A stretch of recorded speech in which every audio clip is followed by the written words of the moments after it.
ഇന്ന് നമ്മുടെ ഇടയിൽ ഒരു 40 വയസ്സാകുമ്പോൾ തന്നെ ഒരുപാട് പേർക്ക് സന്ധിവേദനയോ അല്ലെങ്കിൽ മറ്റ് പല പ്രശ്നങ്ങളോ ആയിട്ട് പേശികൾക്ക് വേദന, മസിൽ ക്രാംസ് തുടങ്ങിയ പ്രശ്നങ്ങളായിട്ട് ഡോക്ടറെ അടുത്ത് പോകാറുണ്ട്. മിക്ക ആൾക്കാരെ നോക്കിക്കഴിഞ്ഞാലും അവർക്ക് ബ്ലഡിൽ കാൽസ്യത്തിൻ്റെ അളവ് വളരെ കുറവായിട്ടാണ് കാണുക. കാൽസ്യം എന്ന് പറയുന്നത് നമ്മുടെ ശരീരത്തിൽ വളരെ അത്യാവശ്യം വേണ്ട ഒരു ധാതു തന്നെയാണ്. പല കാരണങ്ങൾ കൊണ്ടാണ് നമ്മുടെ ശരീരത്തിൽ വേണ്ടത്ര കാൽസ്യം കിട്ടാത്തത്. കാൽസ്യം കുറഞ്ഞു കഴിഞ്ഞാൽ എന്തൊക്കെ ലക്ഷണങ്ങളാണ് കാണാറ്, കാൽസ്യത്തിൻ്റെ ലെവൽ മെയിൻറ്റെയിൻ ചെയ്യാൻ നമുക്ക് ഭക്ഷണത്തിൽ എന്തൊക്കെ മാറ്റങ്ങൾ വരുത്താം എന്നൊക്കെ നമുക്ക് നോക്കാം. ഞാൻ ഡോക്ടർ പ്രിയ, QNB ഹെൽത്ത് കെയറിലെ ഹോമിയോപ്പതിക് ഫിസിഷ്യനാണ്. നമ്മുടെ രക്തത്തിൽ നോർമലി വേണ്ട കാൽസ്യത്തിൻ്റെ ലെവൽ എന്ന് പറഞ്ഞാൽ 1 ഡെസിലിറ്റർ രക്തം എടുക്കുകയാണെങ്കിൽ 8.5 മുതൽ ഒരു 10 മില്ലിഗ്രാമെങ്കിലും വേണം. അപ്പം നോർമലി നമ്മുടെ ബ്ലഡിൻ്റെ കാൽസ്യത്തിൻ്റെ ലെവൽ മെയിൻറ്റെയിൻ ചെയ്യാൻ വേണ്ടിയിട്ട് എപ്പോഴും നമ്മൾ കാൽസ്യം സ്റ്റോർ ചെയ്തിരിക്കുന്ന നമ്മുടെ പല്ലുകളിൽ നിന്നോ എല്ലുകളിൽ നിന്നൊക്കെ നമ്മുടെ ശരീരം വലിച്ചെടുത്ത് രക്തത്തിൽ അത് മെയിൻറ്റെയിൻ ചെയ്യാൻ നോക്കും. നമുക്കൊരു ദിവസം വേണ്ട കാൽസ്യത്തിൻ്റെ ലെവൽ എന്ന് പറഞ്ഞാൽ 1000 മില്ലിഗ്രാമാണ്. അപ്പോൾ കാൽസ്യം എന്ന് പറയുന്നത് ഏറ്റവും അധികം ഒരു 99% അത് എല്ലിൻ്റെയും പല്ലിൻ്റെയും ഒക്കെ ആരോഗ്യത്തിന് വേണ്ടിയാണ്. 1% മാത്രമാണ് അത് പേശികളുടെയും അതിൽ മറ്റ് പല പ്രവർത്തനങ്ങൾക്കും ഉപയോഗിക്കുന്നത്. പേശികൾ എന്ന് പറയുമ്പോൾ നമ്മുടെ ശരീരത്തിലെ ഓരോ അവയവങ്ങൾക്കും വേണ്ടി സപ്പോർട്ട് ചെയ്യുന്ന മസിൽസ് ഉണ്ട്. ഇപ്പം ഹൃദയത്തിൻ്റെ പേശികളുടെ ഒരു ആരോഗ്യം മൂലമാണ് നമ്മുടെ ഹാർട്ടിൻ്റെ പമ്പിങ് പ്രോപ്പറായിട്ട് നടക്കുന്നത്. ദഹനം പ്രോപ്പറായിട്ട് നടക്കണമെങ്കിൽ നമ്മുടെ ഡൈജസ്റ്റീവ് സിസ്റ്റം പ്രോപ്പർ അല്ലെ അവിടുത്തെ മസിൽസ് എല്ലാം പ്രോപ്പറായിട്ട് ഫങ്ഷൻ ചെയ്യണം. അപ്പോൾ ഈ പേശികളുടെ എല്ലാം പ്രവർത്തനത്തിന് വേണ്ടതും ഈ പറഞ്ഞ കാൽസ്യം തന്നെയാണ്. അപ്പോൾ കാൽസ്യം കുറയുമ്പോൾ നമുക്ക് പല പല ലക്ഷണങ്ങൾ കാണിക്കാറുണ്ട്. ഇപ്പോൾ നമുക്കറിയാം, നമ്മളെല്ലാവരും ഒരു കുഞ്ഞായിരിക്കുന്ന പ്രായത്തോടെ ഒരു 8 മുതൽ ഒരു 20 അല്ലെങ്കിൽ ഒരു 25 വയസ്സ് വരെയാണ് നമ്മുടെ എല്ലുകളും പല്ലുകളും ഒക്കെ ഒരു പൂർണ്ണ വളർച്ചയിലോട്ട് എത്തുന്നത്. ആ ഒരു ടൈമിൽ നമുക്ക് കുറച്ചുകൂടെ അധികം കാൽസ്യം വേണം. ഏകദേശം ഒരു 1300 മില്ലിഗ്രാമെങ്കിലും ഒരു ദിവസം നമുക്ക് വേണം.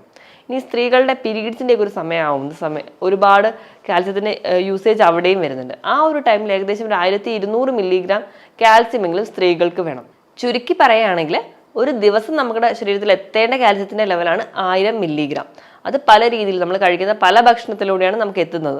പക്ഷേ ഇന്ന് ഒരുപാട് പേർക്ക് നമ്മൾ കാണുകയാണെങ്കിൽ സന്ധിവേദനയായിട്ടോ അല്ലെങ്കിൽ മറ്റ് പല ബുദ്ധിമുട്ടുകളായിട്ട് എത്തുമ്പോഴും നമ്മൾ ബ്ലഡ് കാൽസ്യം ലെവൽ നോക്കിക്കഴിഞ്ഞാൽ അതുപോലെ തന്നെ ബ്ലഡിൽ വൈറ്റമിൻ ഡിയുടെ ലെവൽ നോക്കിക്കഴിഞ്ഞാൽ വളരെ കുറവായിട്ടാണ് കാണുന്നത്. അപ്പോൾ നമ്മൾ ഈ മെഡിസിൻസ് ഒക്കെ കൊടുത്ത് അതിനെ ട്രീറ്റ് ചെയ്യുന്നതിലും ഏറ്റവും ആദ്യം വേണ്ടത് നമ്മുടെ കാൽസ്യം ലെവലൊന്ന് മെയിൻറ്റെയിൻ ചെയ്യാൻ എന്നുള്ളതാണ്.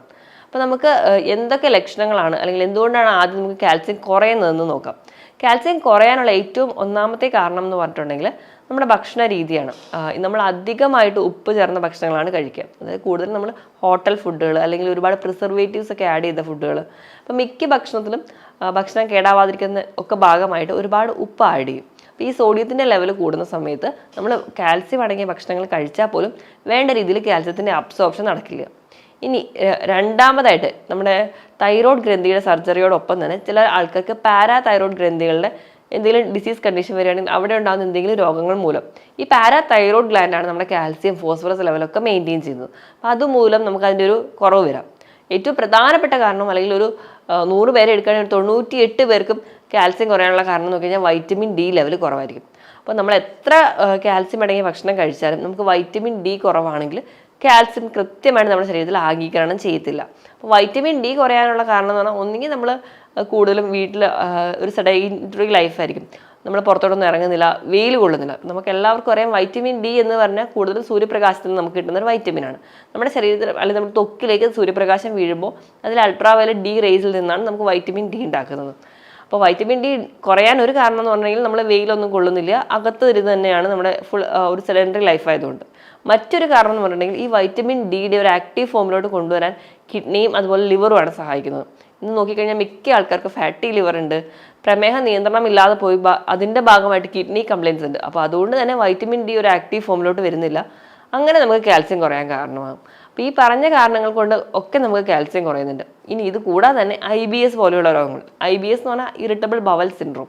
അതായത് നമുക്ക് പെട്ടെന്നുണ്ടാകുന്ന ടെൻഷൻ കൊണ്ടോ അല്ലെങ്കിൽ ഇവിടെ പുറത്തിറങ്ങാനോ ചില ഇമോഷണൽ സെൻസിറ്റീവ് ആയിട്ടുള്ള കണ്ടീഷൻസിൽ പെട്ടെന്ന് തന്നെ ടോയ്ലറ്റിൽ പോകാൻ തോന്നുക, അല്ലെങ്കിൽ നമ്മൾ ഭക്ഷണം കഴിച്ച ഉടനെ തന്നെ ഒരുപാട് തവണ മോശം പാസ് ചെയ്യാൻ തോന്നുക, ഇങ്ങനത്തെ പ്രശ്നങ്ങളാണ് നമ്മൾ IBS എന്ന് പറയാറ്. അപ്പോൾ ഇങ്ങനെയുള്ള കണ്ടീഷൻ അല്ലെങ്കിൽ സീലിയാക് ഡിസീസ്, അബ്സോർപ്ഷൻ കൃത്യമായി നടക്കാതെ പോകുന്ന സീലിയാക് ഡിസീസ്, ഈ വക കണ്ടീഷനിലും ഒക്കെ നമുക്ക് ആ ഒരു കാൽസ്യത്തിൻ്റെ ലെവൽ കുറയുന്നതായിട്ട് കാണാം. ഇനി ഇതുപോലെ തന്നെ ഈ ഒരു കാൽസ്യത്തിൻ്റെ കുറവ് കൂടുതലും ഈ സ്ത്രീകളിൽ കാണുന്നത് എപ്പോഴും പീരീഡ്സ് നിന്നതിന് ശേഷമാണ്. കാരണം പീരീഡ്സ് നിൽക്കുമ്പോൾ അവരുടെ ശരീരത്തിൽ ഈസ്ട്രജൻ ഹോർമോൺ കുറയുകയും അതിൻ്റെ ഭാഗമായിട്ട് കാൽസ്യത്തിൻ്റെ അബ്സോർപ്ഷൻ കുറയുന്നതായിട്ടും കാണാറുണ്ട്. അതുകൊണ്ടാണ് പൊതുവേ ഈ അമ്മമാർക്ക് കുറച്ച് ഏജ്ഡ് ആകുമ്പോഴത്തേക്കും പെട്ടെന്ന് ഒരു വീഴ്ചയിൽ തന്നെ എല്ല് പെട്ടെന്ന് പൊട്ടിപ്പോവുക, അല്ലെങ്കിൽ ചെറിയൊരു വീഴ്ചയാണ്. ഇപ്പോൾ ബാത്റൂമിലൊന്നും തെന്നി വീണാലും കൈൻ്റെ കുഴ പൊട്ടിപ്പോവുക, അല്ലെങ്കിൽ ഡിസ്കിന് കംപ്ലയിൻറ്റ് വരിക, ഇങ്ങനത്തെ പ്രശ്നങ്ങളൊക്കെ ഉണ്ടാവാൻ കാരണം എന്ന് പറഞ്ഞാൽ ഈ കാൽസ്യത്തിൻ്റെ ഒരു അഭാവം മൂലമാണ്. ഇത് കൂടാതെ തന്നെ പുകവലി അല്ലെങ്കിൽ മദ്യപാനം പോലെയുള്ള ശീലങ്ങൾ ഉണ്ടെങ്കിൽ നമുക്ക് വേണ്ട ന്യൂട്രിയൻസ് ഒന്നും നമ്മുടെ ശരീരത്തിൽ അബ്സോർബ് ചെയ്ത് കിട്ടത്തില്ല. അതിൻ്റെ ഭാഗമായിട്ട് നമുക്ക് കുറയാൻ ചാൻസ് ഉണ്ട്. അപ്പോൾ ഈ പറഞ്ഞ കാരണങ്ങൾ കൊണ്ടാണ് പ്രധാനമായിട്ടും കാൽസ്യം നമുക്ക് ശരീരത്തിൽ എത്താതെ പോകുന്നത്. ഇതോടൊപ്പം തന്നെ നമ്മൾ കഴിക്കുന്ന ഭക്ഷണം അത്ര ഹെൽത്തി അല്ല. നമ്മൾ ഒരുപാട് കാർബണേറ്റഡ് ഡ്രിങ്ക്സ് ആണ്, അല്ലെങ്കിൽ കഫീനോ അല്ലെങ്കിൽ കോള പോലെയുള്ള ഡ്രിങ്ക്സ് ഒക്കെ ഉപയോഗിക്കുന്നുണ്ടെങ്കിൽ ആ കാൽസ്യത്തിൻ്റെ അബ്സോർപ്ഷൻ കൃത്യമായി കിട്ടത്തില്ല. അപ്പോൾ ഇതൊക്കെ കൊണ്ട് നമുക്ക് ശരീരത്തിൽ കാൽസ്യത്തിൻ്റെ ലെവൽ കുറയുന്നുണ്ട്. അപ്പോൾ ഇങ്ങനെ കാൽസ്യത്തിൻ്റെ ലെവൽ കുറയുന്ന സമയത്ത് നമുക്ക് എന്തൊക്കെ മാറ്റങ്ങളാണ് വരുത്തുന്നത് നോക്കാം. കാൽസ്യത്തിൻ്റെ ലെവൽ എപ്പോഴും കുറഞ്ഞു കഴിഞ്ഞാൽ ഞാൻ പറഞ്ഞായിരുന്നു 99% എല്ലിനും പല്ലിനുമാണ്. ബാക്കി 1% മാത്രമേ മറ്റ് അവയവങ്ങൾക്ക് ഉപയോഗിക്കുന്നുള്ളൂ. പക്ഷേ കാൽസ്യത്തിൻ്റെ ലെവൽ എപ്പോഴും കുറഞ്ഞാലും ആദ്യം അനുഭവിക്കുന്ന അല്ലെങ്കിൽ ആദ്യം ബാധിക്കുന്നത് ഈ 1% പ്രവർത്തനങ്ങൾ നടക്കുന്ന പേശികളെയാണ്. അപ്പോൾ അതിൻ്റെ ഭാഗമായിട്ട് ആദ്യം ചിലപ്പോൾ ലക്ഷണങ്ങൾ കാണുക നമ്മുടെ പേശികൾക്ക് ഉണ്ടാകുന്ന മസിൽ ക്രാംസുകളോ അങ്ങനെയൊക്കെ ആയിരിക്കും. പക്ഷെ നമ്മളൊക്കെ അത് ഒരു സാധാരണ കണ്ടീഷനായിട്ടോ അല്ലെങ്കിൽ വലിയ ട്രീറ്റ്മെൻറ്റിലോട്ടൊന്നും പോവില്ല. അങ്ങനെ കാൽസ്യത്തിൻ്റെ ലെവൽ കുറഞ്ഞുകൊണ്ടിരിക്കും തോറും അത് നമ്മുടെ പല്ലുകളെയും ബാധിക്കും. അപ്പോഴായിരിക്കും ചിലപ്പോൾ നമ്മളൊരു മെഡിക്കൽ ട്രീറ്റ്മെൻറ്റിനോ അല്ലെങ്കിൽ ഒരു ഡോക്ടറുടെ കൺസൾട്ടേഷനോ പോവുക. അപ്പോൾ നമ്മൾ ചെന്ന് കഴിഞ്ഞാൽ നമുക്ക് ഒരു ഫൈനൽ ട്രീറ്റ്മെൻറ്റിൽ എടുക്കുക എന്ന് പറഞ്ഞാൽ വളരെ ബുദ്ധിമുട്ടാണ്. നമുക്ക് വേണ്ട രീതിയിൽ റിസൾട്ട് ഒന്നും കിട്ടാതെ വരും. അപ്പോൾ എപ്പോഴാണോ നമ്മുടെ ശരീരത്തിൽ ചെറിയ ചെറിയ മാറ്റങ്ങൾ വരികയാണെങ്കിൽ നിങ്ങൾ എത്രയും പെട്ടെന്ന് തന്നെ ഒരു ഡോക്ടറുടെ കൺസൾട്ടേഷൻ എടുക്കണം. അപ്പോൾ ഡോക്ടർ കറക്റ്റായിട്ട് ബ്ലഡ് ടെസ്റ്റുകൾ വഴിയോ അല്ലെങ്കിൽ മറ്റ് പല ഒബ്സർവേഷൻ വഴിയോ എന്താണ് കേസ് എന്ന് തിരിച്ചറിഞ്ഞ് ട്രീറ്റ് ചെയ്ത് കഴിഞ്ഞാൽ പെട്ടെന്ന് തന്നെ നമുക്കൊരു കംപ്ലീറ്റ് ക്യൂറിലോട്ട് പോവുകയും ചെയ്യും.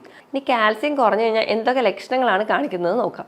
ഏറ്റവും ആദ്യം നോക്കുകയാണെങ്കിൽ നമ്മൾ കുട്ടികളുടെ കേസ് എടുക്കുകയാണെങ്കിൽ കുട്ടികൾ പൊതുവേ പറയാറുണ്ട്, സ്കൂളിലൊക്കെ പോയി വൈകുന്നേരം വീട്ടിൽ തിരിച്ചെത്തി കഴിഞ്ഞാൽ കാൽമുട്ടിൻ്റെ മുകളിലായിട്ട് അവർക്ക് ഭയങ്കര കാല് വേദന, കാല് കഴപ്പ്. പഠിക്കാനൊക്കെ ഇരിക്കുമ്പോൾ നമ്മൾ കരുതും പഠിക്കാനുള്ള മടി കൊണ്ടാണ് അവർ പറയുന്നത്. ചിലപ്പോൾ അവർക്ക് കാൽസ്യം ലെവൽ കുറയുന്നത് കൊണ്ടോ അല്ലെങ്കിൽ കാൽസ്യത്തിൻ്റെ ഒരു കുറവ് മൂലമായിരിക്കും അവർക്ക് കാലിന് വേദന അല്ലെങ്കിൽ കാല് കഴപ്പ് പോലെയുള്ള ബുദ്ധിമുട്ടുകളൊക്കെ പറയുന്നത്. ഈ മുതിർന്നവരുടെ കേസ് എടുക്കുമ്പോൾ തന്നെ അവർക്കും ഈ പറഞ്ഞ രീതിയിൽ കാലിൻ്റെ മുട്ടിന് വേദന, കഴപ്പ് തുടങ്ങിയ പ്രശ്നങ്ങളുണ്ടാവും. ഈ മസിൽസിൻ്റെ ഒരു ക്രാംസ് വളരെ കൂടുതലായിട്ട് കാണാറുണ്ട്. ഇപ്പോൾ രാത്രി കിടക്കുന്ന സമയത്ത് കിടക്കുന്നവരവർക്ക് കുഴപ്പമുണ്ടാവില്ല, ഒരു ഉറക്കത്തിനൊരു പകുതി എത്തുമ്പോഴായിരിക്കും പെട്ടെന്ന് മസിലിൽ ഒരു കോച്ചിപ്പിടുത്തുണ്ടാവുക.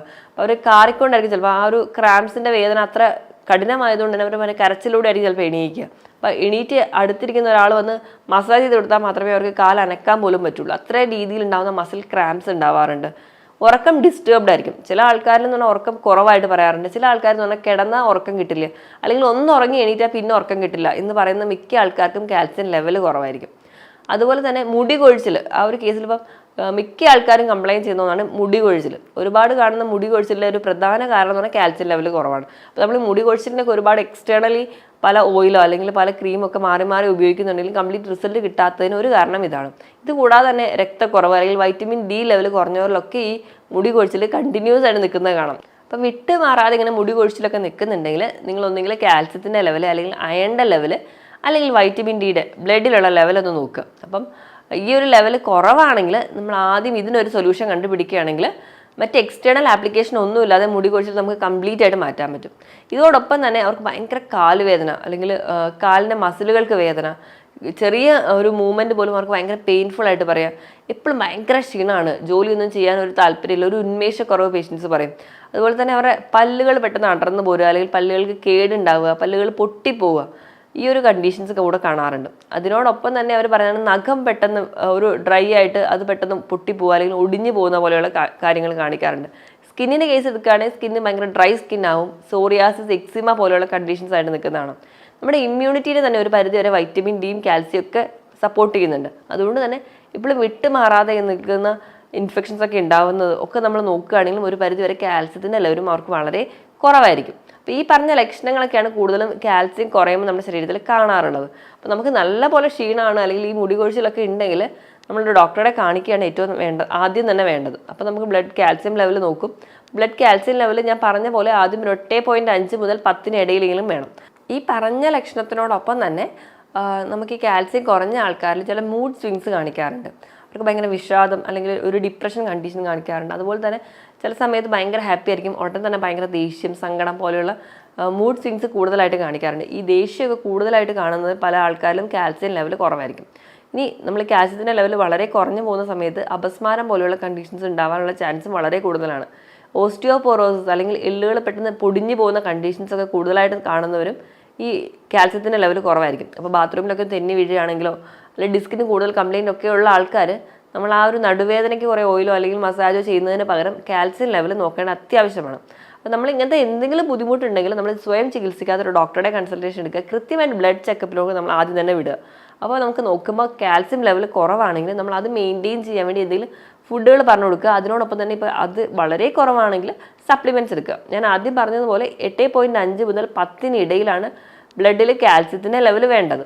അപ്പോൾ ആ ഒരു ലെവൽ മെയിൻറ്റെയിൻ ചെയ്യാൻ വേണ്ടിയിട്ട് നമ്മളെ ഭക്ഷണം നിയന്ത്രിക്കുകയാണ് ഏറ്റവും ആദ്യം വേണ്ടത്. അപ്പം ഈ ഒരു കാൽസ്യം എന്ന് പറഞ്ഞു കഴിഞ്ഞാൽ നമ്മൾ കുഞ്ഞു കുട്ടികൾ മുതൽ എത്ര വലിയ ആൾക്കാരാണെങ്കിലും അവർക്ക് വളരെ അത്യാവശ്യം വേണ്ടതാണ്. ഇപ്പോൾ ഒരു പ്രഗ്നൻസി കഴിഞ്ഞ ഒരാൾക്ക്, ഒരു ഡെലിവറി കഴിഞ്ഞ ഒരു സ്ത്രീയെ സംബന്ധിച്ചിടത്തോളം കാൽസ്യത്തിൻ്റെ ലെവൽ വളരെ കുറഞ്ഞു പോകാൻ ചാൻസ് കൂടുതലാണ്. കാരണം അവർ പാല് കൊടുക്കുന്ന സമയത്ത് അവരുടെ കാൽസ്യം ലെവൽ വീണ്ടും കുറയാൻ ചാൻസ് ഉള്ളതുകൊണ്ടാണ് ഒരു ഡെലിവറിക്ക് ശേഷം ഒരുപാട് പേരിലും നടുവേദന കംപ്ലയിൻറ്റ് ചെയ്യുന്നത്, മുടി കൊഴിച്ചിലൊക്കെ കംപ്ലയിൻറ്റ് ചെയ്യുന്നത്. അപ്പം അങ്ങനെയുള്ള കേസിലൊക്കെ അവർ കാൽസ്യത്തിൻ്റെ സപ്ലിമെൻറ്റ്സ് ആണ് ഏറ്റവും ആദ്യം എടുക്കേണ്ടത്. അതിനോടൊപ്പം തന്നെ ഫുഡിൽ കുറേ മാറ്റങ്ങൾ വരുത്തുകയും വേണം. അപ്പോൾ ഒരു ഫുഡിൽ വരുത്തേണ്ട മാറ്റങ്ങൾ എന്തൊക്കെയാണെന്ന് നമുക്ക് നോക്കാം. അപ്പോൾ നമ്മൾ കാൽസ്യം എന്ന് പറയുമ്പോൾ ഏറ്റവും ആദ്യം പറയാം, ഒരു ദിവസം ഒരു ഗ്ലാസ് പാലും ഒരു മുട്ടയും കഴിച്ചാൽ മതി, പിന്നെ കാൽസ്യം എല്ലാം ആയല്ലോ എന്നാണ് നമ്മുടെ എല്ലാവരും ഒരു ധാരണ. പക്ഷെ നമ്മൾ നോക്കുകയാണെങ്കിൽ നമുക്ക് ഒരു ദിവസം വേണ്ട കാൽസ്യത്തിൻ്റെ ലെവൽ എന്ന് പറഞ്ഞിട്ടുണ്ടെങ്കിൽ 1000 മില്ലിഗ്രാമാണ്. നമ്മൾ ഒരു ഗ്ലാസ് പാല് കുടിച്ചു കഴിഞ്ഞാൽ 100 മില്ലിഗ്രാം മാത്രമേ നമുക്ക് ഒരു കാൽസ്യം നമുക്ക് വേണ്ടത് കിട്ടുള്ളൂ. അപ്പോൾ നമുക്കറിയാം, നമുക്ക് കിട്ടുന്ന പാലിൽ ഒരുപാട് വെള്ളമുണ്ട്, അതുപോലെ തന്നെ പല അഡൾട്രൻസും ആഡ് ചെയ്തതാണ്. അപ്പോൾ നമുക്ക് വേണ്ട രീതിയിലൊന്നും കാൽസ്യം കിട്ടത്തില്ല. അപ്പോൾ നമുക്ക് കൃത്യമായിട്ടൊരു കാൽസ്യം കിട്ടണമെങ്കിൽ ഏകദേശം 1 മുതൽ 1.5 ലിറ്ററോളം നമ്മൾ പാൽ കുടിക്കണം. അത് അത്ര പോസിബിൾ അല്ലാത്തതുകൊണ്ട് അപ്പോൾ കാൽസ്യത്തിന് കിട്ടാൻ വേണ്ടി പാലും മുട്ടയും മാത്രം പോരാ. ഒരു മുട്ട കഴിക്കുകയാണെങ്കിൽ തന്നെ ഒരു മുട്ടയിൽ നിന്ന് ഏകദേശം 50 മില്ലിഗ്രാം മാത്രമേ കാൽസ്യം കിട്ടുള്ളൂ. അപ്പം ഇതിനോടൊപ്പം തന്നെ നമ്മൾ ഉൾപ്പെടുത്തേണ്ട മറ്റ് ഭക്ഷണങ്ങൾ എന്തൊക്കെയാണെന്ന് നോക്കാം. ഏറ്റവും ആദ്യമായിട്ട് പറയുകയാണെങ്കിൽ ഇലക്കറികളാണ്. ഇപ്പോൾ ഇലക്കറികളുടെ കേസ് എടുക്കുകയാണെങ്കിൽ ഏറ്റവും കൂടുതൽ കാൽസ്യം അടങ്ങിയിട്ടുള്ളതാണ് അഗസ്ത്യ ചീര, അല്ലെങ്കിൽ അഗസ്ത്യ ചീരയുടെ ഇലയിലൊക്കെയാണ് ധാരാളം കാൽസ്യം അടങ്ങിയിരിക്കുന്നത്. അപ്പോൾ നമ്മളൊരു 100 മില്ലിഗ്രാം എടുക്കുകയാണെങ്കിൽ അതിൽ ഏകദേശം 1130 മില്ലിഗ്രാമോളം കാൽസ്യം കിട്ടുന്നുണ്ട്. അപ്പം നമ്മൾ ഇലക്കറികൾ മാക്സിമം ഉൾപ്പെടുത്തുക, അതാണ് ഏറ്റവും ആദ്യം കാൽസ്യം കിട്ടാൻ വേണ്ടി വേണ്ടത്. അപ്പോൾ ഇതുപോലെ തന്നെ നമുക്ക് തഴുതാമയുടെ ഇല, അല്ലെങ്കിൽ സ്വർണ്ണ ചീര, പൊന്നാങ്കണ്ണി ചീര, ഇവയൊക്കെ നമുക്ക് കഴിക്കാവുന്നതാണ് ഭക്ഷണത്തിന് ഒപ്പം തന്നെ. അപ്പോൾ നമുക്ക് തോരൻ വെച്ച് കഴിക്കുന്ന സമയത്തൊക്കെ നമുക്ക് ധാരാളം കാൽസ്യം കിട്ടും. ഇതുപോലെ തന്നെ നമ്മുടെ നാട്ടിലേക്കുള്ള മുരിങ്ങയില, ചീരയില. ഇപ്പോൾ ചീരയുടെ ഒരു കേസ് എടുക്കുമ്പോൾ ഒരുപാട് ചീര കഴിക്കുകയാണെങ്കിൽ അതിൽ ഓക്സലേറ്റ് അടങ്ങിയിട്ടുള്ളതുകൊണ്ട് കിഡ്നി സ്റ്റോണൊക്കെ ഉണ്ടാവാൻ ചാൻസ് ഉള്ളവർക്ക് അത് ദോഷം ചെയ്യും. കാരണം ഓക്സലേറ്റ് അധികം അടങ്ങിയിട്ടുള്ളതുകൊണ്ട് കാൽസ്യത്തിൻ്റെ അബ്സോർപ്ഷൻ അവിടെ കുറച്ച് കുറയുന്നുണ്ട്. അതുകൊണ്ട് നമ്മുടെ സാധാരണ പച്ച ചീരയിൽക്കാളും മറ്റ് പല ഇലക്കറികളിലാണ് കൂടുതലായിട്ട് നമുക്ക് കാൽസ്യം കിട്ടുന്നത്. ഇപ്പോൾ നമ്മൾ നോക്കുകയാണെങ്കിൽ നമ്മുടെ വീട്ടിലൊക്കെ കറിവേപ്പില നമ്മൾ എല്ലാ കറിയിലും ആഡ് ചെയ്യുന്നുണ്ടെങ്കിലും നമ്മളത് ആരും കഴിക്കാൻ താല്പര്യപ്പെടാറില്ല. നമ്മളത് എടുത്ത് പുറത്ത് കളയുകയാണ് ചെയ്യുക. അപ്പോൾ ദിവസവും ഈ പാലും മുട്ടയും മാത്രം കഴിച്ചുകൊണ്ട് നമുക്ക് വേണ്ട കാൽസ്യം കിട്ടുന്നില്ല. അപ്പോൾ അതിനോടൊപ്പം തന്നെ നമ്മൾ ഇലക്കറികൾ ധാരാളമായി കഴിക്കുകയാണെങ്കിൽ നമുക്ക് വേണ്ട കാൽസ്യം ഒരുവിധമൊക്കെ കിട്ടുന്നുണ്ട്.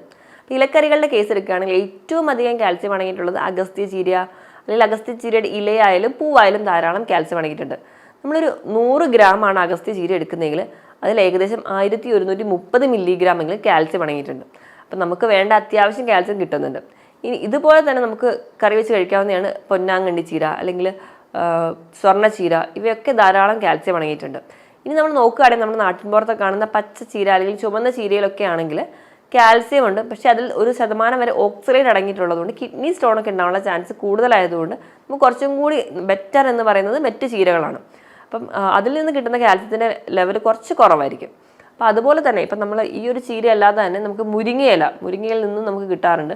അതുപോലെ തന്നെയാണ് കറിവേപ്പിലയിൽ ധാരാളം കാൽസ്യം അടങ്ങിയിട്ടുണ്ട്. ഇപ്പോൾ ഏകദേശം ഒരു 100 ഗ്രാം കറിവേപ്പില എടുക്കുകയാണെങ്കിൽ അതിൽ ഏകദേശം 830ഓളം മില്ലിഗ്രാം കാൽസ്യം അടങ്ങിയിട്ടുണ്ട്. നമ്മൾ നോർമലി അത് എടുത്ത് കളയുന്നതിന് പകരം കഴിക്കുകയാണെങ്കിൽ നമുക്ക് അവിടെ തന്നെ കാൽസ്യത്തിൻ്റെ ലെവൽ മെയിൻറ്റെയിൻ ചെയ്യാം. അപ്പം അതിന് വേണ്ടിയിട്ട് അമ്മമാരൊക്കെ പൊതുവേ ചെയ്യാവുന്ന ഒരു ടിപ്പ് എന്ന് പറഞ്ഞിട്ടുണ്ടെങ്കിൽ കറിവേപ്പില അരച്ചിട്ട് പേസ്റ്റ് ആക്കിയിട്ട് നമ്മുടെ ഫുഡിലൊക്കെ ആഡ് ചെയ്യും. അപ്പോൾ നമ്മളത് എടുത്ത് കളയത്തില്ല, നമുക്ക് കാൽസ്യത്തിൻ്റെ ലെവൽ മെയിൻറ്റെയിൻ ചെയ്യാനും പറ്റും. അതുപോലെ മല്ലി ഇലയിൽ, ബ്രക്കോളിയിലൊക്കെ എല്ലാ ഇലക്കറികളിലും ധാരാളം കാൽസ്യം അടങ്ങിയിട്ടുണ്ട്. ഇലക്കറികൾ കഴിഞ്ഞിട്ടുണ്ടെങ്കിൽ നമുക്കിനി മറ്റ് ധാന്യങ്ങളുടെ കേസ് എടുക്കുകയാണെങ്കിൽ ഏറ്റവും ആദ്യം പറയേണ്ട ഒന്നാണ് റാഗി അല്ലെങ്കിൽ മുത്താറി. നമ്മൾ 6 മാസമായിട്ട് എപ്പോഴാണ് ഒരു ഫുഡ് സ്റ്റാർട്ട് ചെയ്യുന്നത് അപ്പോൾ ഏറ്റവും ആദ്യം നമ്മൾ കൊടുക്കുന്നതാണ് റാഗിയുടെ കുറുക്ക് ഉണ്ടാക്കിയിട്ട് കുഞ്ഞുങ്ങൾക്ക് കൊടുക്കും. കുഞ്ഞുങ്ങൾക്ക് മാത്രമല്ല എത്ര മുതിർന്നവർക്കാണെങ്കിലും ഏറ്റവും വളരെ നല്ലൊരു റിച്ച് സോഴ്സാണ് കാൽസ്യത്തിൻ്റെ. അപ്പം നമ്മൾ 100 ഗ്രാം ഒരു റാഗി എടുക്കുകയാണെങ്കിൽ അതിൽ ഏകദേശം 340 മില്ലിഗ്രാം വരെ കാൽസ്യം അടങ്ങിയിട്ടുണ്ട്. അതുപോലെ തന്നെ എല്ലാ പയറ് വർഗ്ഗങ്ങളുടെ കേസ് എടുക്കുകയാണെങ്കിൽ സോയാബീൻ, വൻപയർ, ചെറുപയർ, ഇതിലെല്ലാത്തിലും കാൽസ്യം അടങ്ങിയിട്ടുണ്ട്. ഇനി ഇതുപോലെ തന്നെ നട്ട്സുകളുടെ കേസാണെങ്കിലും കാഷ്യൂ, ആൽമണ്ട്, വാൽനട്ട്, ഇതിലെല്ലാം ധാരാളം കാൽസ്യം അടങ്ങിയിട്ടുണ്ട്. ഇനി ഇത് കൂടാതെ ചെറിയ ചെറിയ മത്സ്യങ്ങൾ, മത്തി, നെത്തോലി, അയല പോലെയുള്ള ചെറിയ മത്സ്യങ്ങളും കുറഞ്ഞ ശതമാനത്തോളം കാൽസ്യം അടങ്ങിയിട്ടുണ്ട്. ഇത്രയൊക്കെയാണ് പ്രധാനമായിട്ടും നമ്മൾ കാൽസ്യം അടങ്ങിയ ഭക്ഷണങ്ങളായിട്ട് പറയാറ്. ഇനി നമ്മൾ ഫ്രൂട്ട്സിൻ്റെ കേസ് എടുക്കുകയാണെങ്കിൽ ഏറ്റവും കൂടുതൽ ഏകദേശം ഒരു 39 മില്ലിഗ്രാം എങ്കിലും കാൽസ്യം അടങ്ങിയിട്ടുണ്ട് ഒരു 100 ഗ്രാം മൾബറി എടുക്കുകയാണെങ്കിൽ. മൾബറിയാണ് ഫ്രൂട്ട്സിൻ്റെ കേസിൽ ഏറ്റവും റിച്ച് സോഴ്സ് ആയിട്ട് പറയുന്നത്. ഇനി ഇത് കൂടാതെ തന്നെ ഫ്രൂട്ട്സിൽ പറയുകയാണെങ്കിൽ പേരയ്ക്കയിൽ ഏകദേശം 18 മില്ലിഗ്രാം എങ്കിലും ഉണ്ടാവാറുണ്ട് ഒരു 100 ഗ്രാം പേരയ്ക്ക എടുക്കുകയാണെങ്കിൽ. അതുപോലെ പപ്പായയിൽ ഏകദേശം ഒരു 12 മില്ലിഗ്രാം കാൽസ്യം അടങ്ങിയിട്ടുണ്ടാകും ഒരു 100 ഗ്രാം എടുക്കുകയാണെങ്കിൽ. അതുപോലെ പാഷൻ ഫ്രൂട്ടിൽ ഇതിലൊക്കെ ധാരാളം അടങ്ങിയിട്ടുണ്ട്. പൈനാപ്പിൾ ഇതുപോലെ തന്നെയാണ് ഓറഞ്ചിൽ വൈറ്റമിൻ സിയും വൈറ്റമിൻ ഡിനോടൊപ്പം തന്നെ കാൽസ്യവും അടങ്ങിയിട്ടുണ്ട്. അപ്പോൾ ഈ വക ഫ്രൂട്ട്സുകൾ നിങ്ങൾ കഴിക്കുകയാണെങ്കിലും ഒരു പരിധി വരെ നിങ്ങൾക്ക് കാൽസ്യം ഡെഫിഷ്യൻസി ഒക്കെ കുറയ്ക്കാൻ പറ്റും. ഇനി നമ്മൾ ഈ കാൽസ്യം അടങ്ങിയ ഭക്ഷണങ്ങൾ കഴിക്കുമ്പോൾ അതിനോടൊപ്പം തന്നെ അതിൻ്റെ കാൽസ്യത്തിൻ്റെ അബ്സോർപ്ഷൻ കൂട്ടാൻ വേണ്ടിയിട്ട് നിങ്ങൾ ഫോസ്ഫറസും മാഗ്നീഷ്യം അടങ്ങിയ ഭക്ഷണങ്ങൾ കഴിക്കണം. അതിന് വേണ്ടിയിട്ട് നിങ്ങൾക്ക് ഏത്തപ്പഴം അല്ലെങ്കിൽ മറ്റ് അവോക്കാഡോ പോലെയുള്ള ഫ്രൂട്ട്സ് ഒക്കെ ഉൾപ്പെടുത്തി കഴിക്കുകയാണെങ്കിൽ ഒരു പരിധി വരെ നമുക്ക് കാൽസ്യത്തിൻ്റെ അബ്സോർപ്ഷനും കൃത്യമായിട്ട് നടക്കും. നമുക്ക് വേണ്ട രീതിയിൽ ഒരു കാൽസ്യത്തിൻ്റെ ലെവൽ മെയിൻറ്റെയിൻ ചെയ്യാനും പറ്റും. അപ്പോൾ എപ്പോഴും നമ്മുടെ രക്തത്തിൽ കാൽസ്യത്തിൻ്റെ ലെവൽ മെയിൻറ്റെയിൻ ചെയ്താൽ മാത്രമേ ഞാൻ ഈ പറഞ്ഞ ലക്ഷണങ്ങളൊക്കെ നമുക്ക് ഒഴിവാക്കാൻ പറ്റുള്ളൂ. ഇനി നമ്മൾ കൃത്യമായി കാൽസ്യം അടങ്ങിയ ഭക്ഷണങ്ങൾ കഴിക്കുക, അതിനോടൊപ്പം തന്നെ നല്ല രീതിയിൽ വെയിൽ കൊള്ളുക. ഏകദേശം ഒരു 10 മിനിറ്റെങ്കിലും ഒരു ദിവസം ഒരു 10 മണിക്കും 3 മണിക്കും ഇടയിലുള്ള വെയിൽ കൊള്ളുകയാണെങ്കിൽ ഒരു പരിധി വരെ നമുക്ക് വൈറ്റമിൻ ഡിയുടെ ഡെഫിഷ്യൻസി കുറയ്ക്കാം. അതുവഴി നമുക്ക് ആ ഒരു കാൽസ്യത്തിൻ്റെ അബ്സോർപ്ഷൻ കൃത്യമായിട്ട് നടക്കാനും സഹായിക്കും. ഇതോടൊപ്പം തന്നെ ധാരാളം വെള്ളം കുടിക്കുക. ഒരു 1/2 മുതൽ 3/4 മണിക്കൂറെങ്കിലും ദിവസം വ്യായാമം കൂടി ചെയ്യുകയാണെങ്കിൽ നമ്മുടെ കറക്റ്റായിട്ട് എല്ലാ മെറ്റബോളിസം കറക്റ്റായിട്ട് നടക്കും. കറക്റ്റായിട്ട് ഒരു ബ്ലഡ് സപ്ലൈ ഉണ്ടാവും. നമ്മുടെ മസിൽസൊക്കെ കറക്റ്റായിട്ട് പ്രവർത്തിക്കുകയും ചെയ്യും. അപ്പോൾ നമുക്ക് ഈ മസിൽ ക്രാംസോ അല്ലെങ്കിൽ മറ്റ് പല ബുദ്ധിമുട്ടുകളോ സന്ധിവേദനകളൊന്നും ജീവിതത്തിൽ ഒരിക്കലും വരാതെ കംപ്ലീറ്റ് ആയിട്ട് മാറാനും പറ്റും. ഞാൻ ഈ പറഞ്ഞ കാര്യത്തിൽ എന്തെങ്കിലും ഡൗട്ട് ഉണ്ടെങ്കിൽ താഴെ കാണുന്ന നമ്പറിൽ കോൺടാക്ട് ചെയ്യുക. മറ്റൊരു ഹെൽത്ത് ടോപ്പിക്കുമായിട്ട് വീണ്ടും കാണുന്നത് വരെ നന്ദി.